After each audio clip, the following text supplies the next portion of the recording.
Tahimik ang buong baryo ng San Isidro tuwing sasapit ang alas 12 ng hating gabi.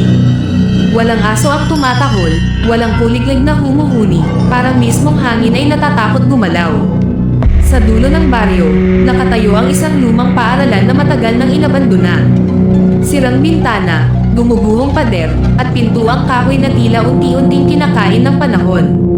Ito ang paaralang tinatawag ng lahat na haunted school. Marami nang nagkwento tungkol dito. May nagsabing may naririnig silang batang umiiyak tuwing gabi. May iba namang nakakita raw ng isang guro na walang mukha, nakatayo sa bintana ng ikalawang palapag. Pero walang sino man ang naglakas loob na pumasok hanggang sa gabing iyon. Ako si Marco, isang content creator na mahilig sa mga horror exploration. Hindi ako naniniwala agad sa multo. Para sa akin, lahat ng kwento ay may paliwanag. Kaya nang marinig ko ang tungkol sa haunted school, alam kong iyon ang magiging pinakamalakas kong video. Alas 11 ng gabi nang makarating ako sa paaralan. May dala akong flashlight, camera, at lakas ng loob, o siguro, katangahan. Pagbukas ko ng gate, bigla itong umiyak, hindi lang yumangay, kundi parang may kasamang hinaing. Napahinto ako saglit, pero ipinagpatuloy ko. Pagpasok ko sa loob ng gusali, agad akong sinalubong ng amoy ng amag at lumang kahoy. Ang sahig ay puno ng sirang upuan at mga papel na tila hindi pa rin ginagalaw mula noong huling araw ng klase, ilang dekada na ang nakalipas.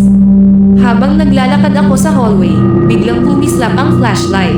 At doon ko narinig, isang mahinang boses, Sir Marco. Nanlamig ang buong katawan ko.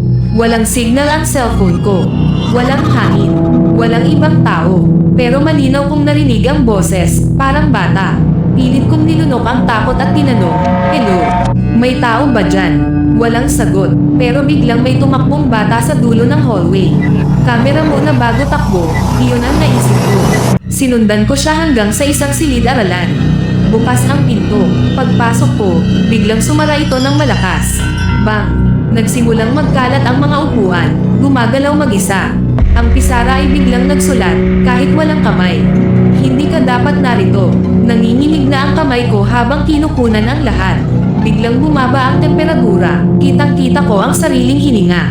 At doon, sa likod ng mesa ng guro, may tumayo.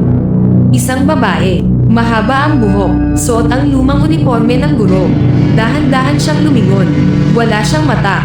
Dalawang butas lang na may tumutulong itim na likido. "Bakit mo kami ginaising?" Mahinang bulong niya, pero parang sigaw sa tenga ko.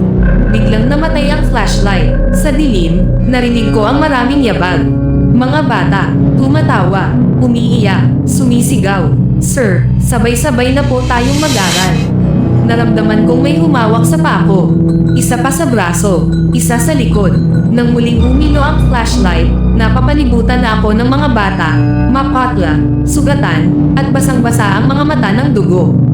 Sa gitna nila, nakatayo ang guro. "Hindi ka na makakaalis," sabi niya. Tumakbo ako ng buong lakas.